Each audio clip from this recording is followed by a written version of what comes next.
ready? Listen here, buddy. I know I said I was gonna create a video here, quote unquote, soon, about the gear that I used in this Jeep video. And it is now May 18th that I'm recording. And it isn't.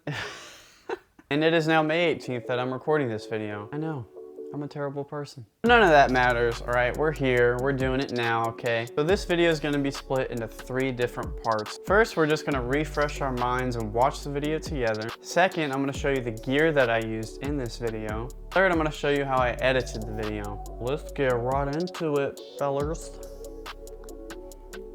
That was what? No, I'm gonna keep it. All right, guys, so part 1, I'm gonna play the video through and we're just gonna watch it together. Let's get into it.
You know what sucks?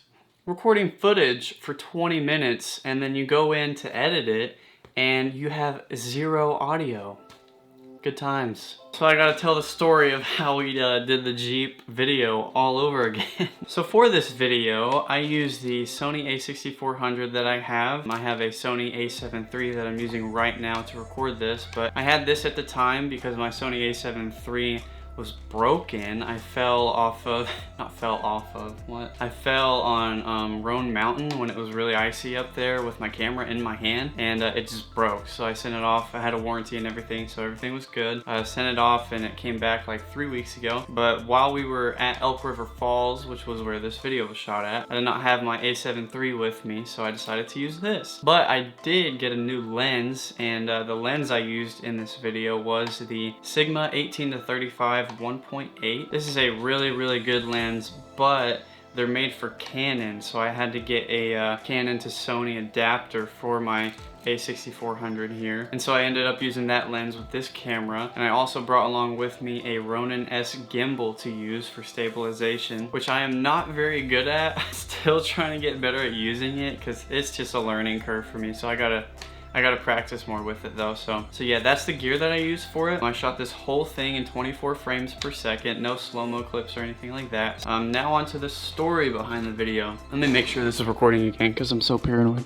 So basically, on a Monday morning, I was like, hey Dad, do you want to go to Elk River Falls? A really cool spot that I hadn't been to yet, but seen pictures of, you know, so I wanted to go there with him because he's my dad, he's my best friend, and just wanted to have a good time. So I asked him and he said yes, thankfully, and we took the Jeep there. I had planned on bringing this gear and getting, you know, slow motion footage of the waterfall and making like an Instagram reel out of it, you know, nothing too fancy, like a short video. But what had happened was we got there, you know, went to the waterfall. I was recording the, you know, waterfall a little bit, doing some slow-mo stuff, and I thought, you know, why not like use the Jeep that we drove there to make a spec commercial, a mock-up commercial? And so I asked my dad, and he thankfully said yes, I can use the Jeep, you know, to make a commercial out of it. That's what we ended up doing. We shot this video, you know, everything was one shot. Basically what I did was I shot stuff at the waterfall first because that's just when I had the idea to make the Jeep video, so obviously I didn't shoot anything before. And I get all that done, get my drone out, you know, get some cool shots and everything. So we get back and I'm like, hey Dad, can you like act in these for me? And he said yes. So what we ended up doing was like pulling the Jeep in, parking it, you know, getting out, getting our stuff, walking to the waterfall, you know, a little bit, and then getting back in the car, leaving, etc. So we filmed that at the end of our trip, and everything was one shot, no retakes or redos. It was really, really cool how it ended up that way. But yeah, that's basically it. We went there, I had the idea at the waterfall, and we made it happen, you know, because that's what we do. It was a very, very fun time with my dad, and, you know, a lot of good memories from making this video and just being there with him and having a good time with him, you know. So, and he made for a pretty good actor, I will say. He might get hired from that video, who knows. But yeah, that's the story behind the video, and let's go into part 3. So I'm going to explain this to you in steps, alright? So step 1 of creating this video, I selected my music, which is one of the most important parts of a video. I get all my music from Epidemic Sounds. I just looked up folk and acoustic music to kind of match the Jeep theme that I had in mind, and ended up choosing this song, and it worked really well with this video. So step 2, I selected my clips based on my music. So when editing this and also filming it, I had in mind, you know, a story, like traveling to the waterfall in the Jeep, getting there, right, exploring the waterfall a little bit, and then just leaving. So, you know, just basic storyline stuff. So I laid my timeline out like that. These blue clips here are from my Sony a6400, this bad boy of a camera right here. And these pink clips, these light pink clips, are from my drone, my DJI Mavic Air 2. So step 1, I chose the music. Step 2, I placed my clips in the timeline. Step 3 is sound effects. So as you can see here, this A4 and A5 slot are my sound effect. So if we turn the music off, we can actually hear them.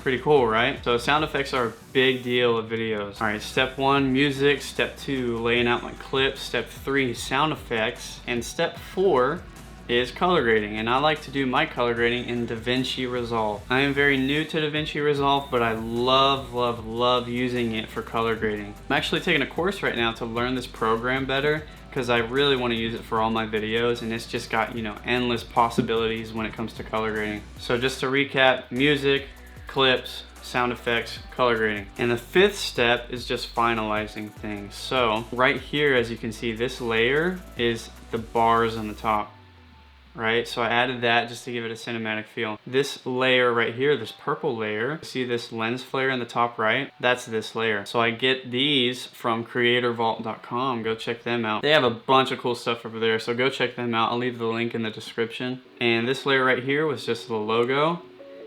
This one right here was the text at the end, find your piece. That was a really basic overview of the editing process that I used. Let me know if you guys want a video going more in depth on this, and I'll be sure to make that for you guys. Thank you guys so much for watching. I appreciate every single one of you, and don't forget to leave a thumbs up on the video, subscribe, and if you have any questions, leave them in the comments below and I'll be sure to answer those. So you all have a very, very, very blessed day, and I'll see you all in the next video.